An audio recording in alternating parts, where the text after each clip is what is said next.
Hey everyone! Well, I'm sure this is a little bit of a surprise to some of you, but I figure now it's the time for a part 3 to my holiday haul video for 2012. And yes, I'm aware we're in 2013, but I'm just calling it 2012 because, well, it's just an extension of all the stuff that I should have gotten over the 2012 holiday season. But that's neither here nor there, because there are a few things in this video which are very nice and very worth showing.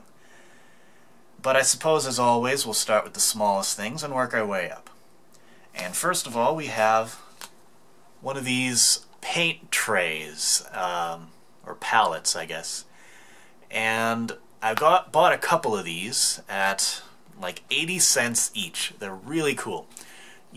I've seen a few people on YouTube use these for their gunpla projects, mixing small batches of custom paint, putting thinner in one thing, one paint in another, one paint in another.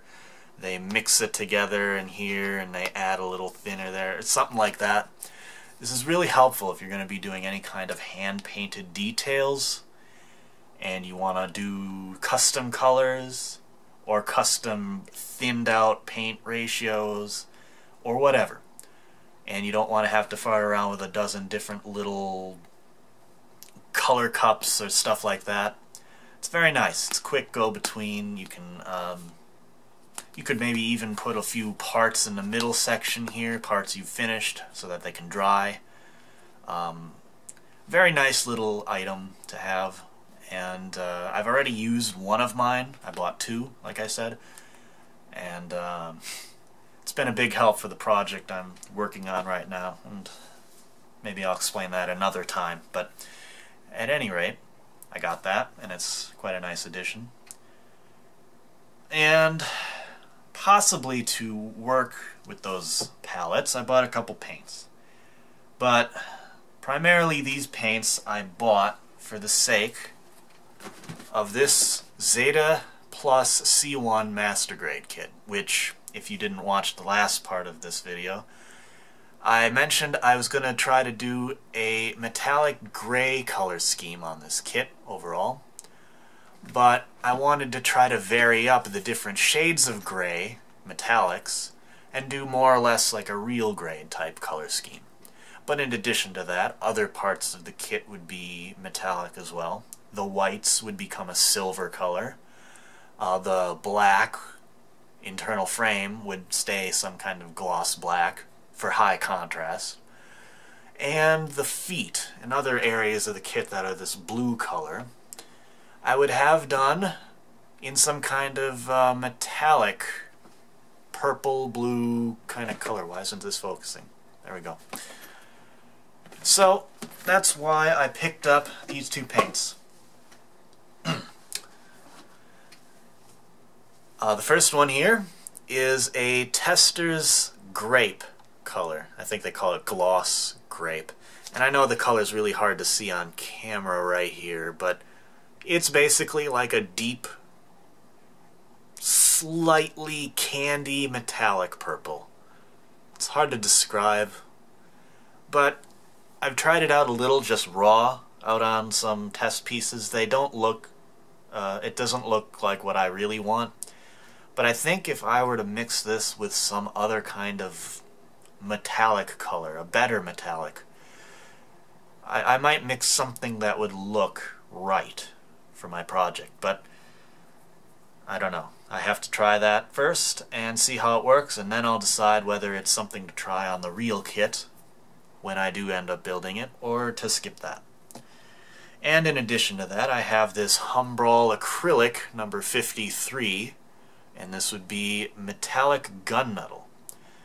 Now, as I'd shown in a previous video, I bought a Humbrol acrylic 171, which is a metallic bronze color. And I know it probably won't focus well. Oh. But the metallic quality of this paint is actually quite nice, especially for an acrylic. And I figured if it was the same line of paints, this gunmetal might be the same, but as it turns out, the metallic pigment is also just very, very subtle. Maybe there's something I can do with this but as of yet, it doesn't seem like the kind of thing I want to put on my Zeta. So I'll figure some use for it eventually. Both of them, I'm sure. But until then, I'll just have to keep them on the side for whatever I have in mind. Now we move on to some of the better things, and I guess we'll start with some of the least interesting. First of all, I picked up this PNY brand 8GB USB flash drive. That is a big mouthful. But at $10, and considering the fact that my other flash drives are pretty much full right now, and I need a little bit of room to back up a few things, figured this was a good purchase. And I rely on the PNY brand for the memory cards I'm using in my camera right now, and they haven't failed me yet. So I think that this would be a safe investment, and hopefully it'll store many cool projects yet to come. And from there, I guess we can move on to a couple other items. A couple of CDs. And the one here is called Sorcerer by Michael Stearns and Ron Sunsinger. And this one is entitled Below Zero from the artist Robert Rich. Sorry. I had both of these on my Christmas list, and during that little video I made during the holidays of what do you want to get for Christmas, if any of you remember that. But both of these are sort of dark, atmospheric, ambient types of CDs. This one takes somewhat more of a tribal route, like sort of weird, deep. It's hard to describe, but it's sort of influenced by Native American culture and stuff like that. And this one is just full on, like, weird, creepy, awesome, cool sounds. Both are very cool. I really enjoy them both. I don't know if any of these will appear in any future videos I might have in mind, but maybe. At any rate, if anyone has any interest in them, I could probably post a track or two eventually. But we'll cross that bridge when we get to it. Moving on from here, we have only 2 items left, but they're definitely the best of the best here.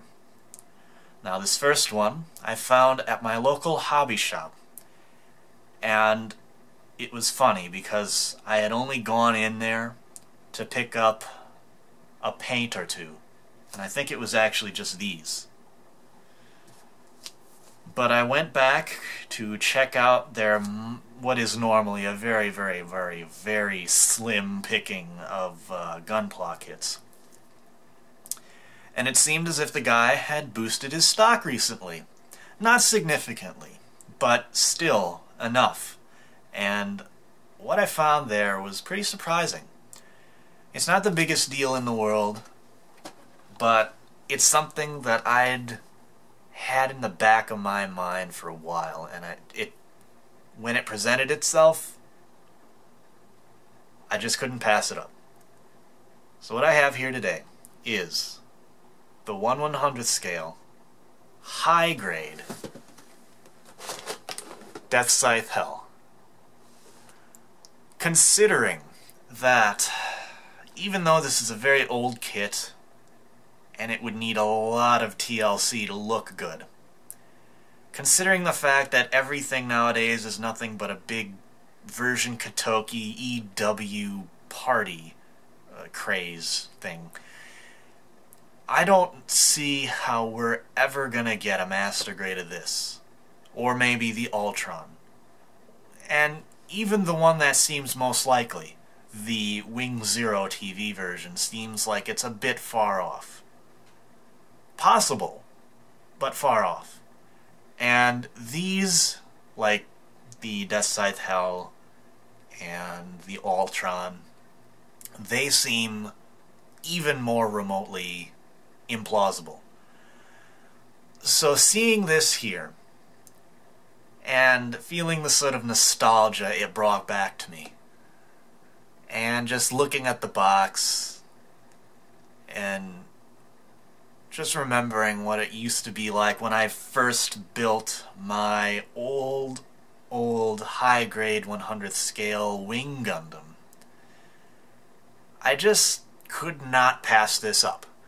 The price was decent. A little high, but if you account for shipping and tax and all the other crap, it wasn't terribly more expensive than anywhere online that you even would be able to purchase this from. Anywhere that would still have it in stock, I mean. So, all things considered, I am pretty glad I picked this up. And if you account for those beam scythes, one of the things that I really miss in the Death Scythe Hell Custom is the dual beam scythe that comes on this one. And even the cloak on this one, in a weird way, I almost like it more. I love the bat wings of the custom, but there's something just different about this one. How it just sort of rears up on you, how it just... The entrance of this guy during the series, I don't know, it just seemed far more intimidating than the EW version. At any rate, the design is undeniably unique. The dual beam scythe, including that enormous one there, is just freaking cool. I love it. And if I paint this up really well, I think it would make for a nice addition to my shelf. And even if not, it's still a nice collector's item, whether I build it or not. And I'm planning on building it, because I've taken a look inside the box, and again, those beam scythes, the beam effect for the crash shield or the buster shield, you throw a little black light on those, holy crap. That is quite awesome, and I cannot wait to get this built, assembled, painted up, looking real good, and flipping on the black light, because even the eyes are made out of the same material as the scythe, so they're the same plastic and they'll glow just as well. All you gotta do is throw the black border around the eyes and you're good to go. So, in some ways, I really like this even more than the Master Grade EW version. It's going to need a lot of work, and it's not going to be a superior kit in terms of any kind of, posability, articulation, etc. Yes, its age will show. Yes, it has excessive panel lining, but you know what? I can dig it. I can accept it for its old charms, and just treat it for the diamond in the rough that it is to me. So, I'm glad to have this. Hopefully Bandai will eventually do something in the Master Grade line for these forgotten TV versions, but I don't think that day is coming any day soon, so I figured why wait? It was there, the price was right. I'm just glad to have it. So, with that out of the way, that leaves one last item, and I'm pretty sure some of you might know what this is already. Something I've been needing for quite a while, and what I have here today is the Sony Imagination Studio version 4. And this is a 4-in-1 program suite that has the Sony Video Studio version 12, a SoundForge audio editor, Acid Music Maker, and a DVD production program where you can create an interactive DVD interface for having things like menus, chapters, all sorts of different clips that you put onto your timeline. You could make your own basic disc. You could put together a project of yours and have menus for it and all that, and burn that onto a DVD. and then share that with whoever you want. Give it away as a gift. Who knows? Interesting program. I'm not sure if I'll have too much use for it, but this package came from Amazon at a very, very good deal. Considering what it is supposed to cost and what I got it for, and how many programs are on here, full-fledged, good, high-quality programs, I gotta say, this was a steal. And I noticed that only a few days after I had purchased this, the price went up quite substantially. Even then, it's still lower than it should be. But I think I dodged a bullet. And I got this program, and it's a really good deal. I've installed everything, and I've played around a little bit with the sound editor. I've opened up the music maker, and I've listened to that little sample track they offer you. It basically is just there to show you, here's a sample of what's possible with the program. You have to have some measure of understanding with how the program works, first of all, but timing, and you have to explore the library of sounds available to you. It's a very interesting interface, and I figure it's something fun to play around with when I have nothing better to do. But I've also played around with the movie editor. And I have finally created an unboxing video for this Zeta Plus. And it turned out pretty well. And I should have that posted pretty soon. But anyway, yeah, it's a bit of a learning curve for me. Switching between my old Adobe program, which I'd been using for like 2 years. Since I bought the laptop I've been using it on. And between that and this, there are quite a few substantial interface changes and quite a few changes in the way you do things. Some of it I like, some of it I don't, and some of it I'll just have to get used to, and I'm sure once I do, it'll be smooth sailing. Because this program is pretty good. I ran into only a couple very minor little hiccups and a couple things I thought were a big problem, but it turned out to be really nothing at all. And I think if you were to get any one of these programs, they would serve you pretty well.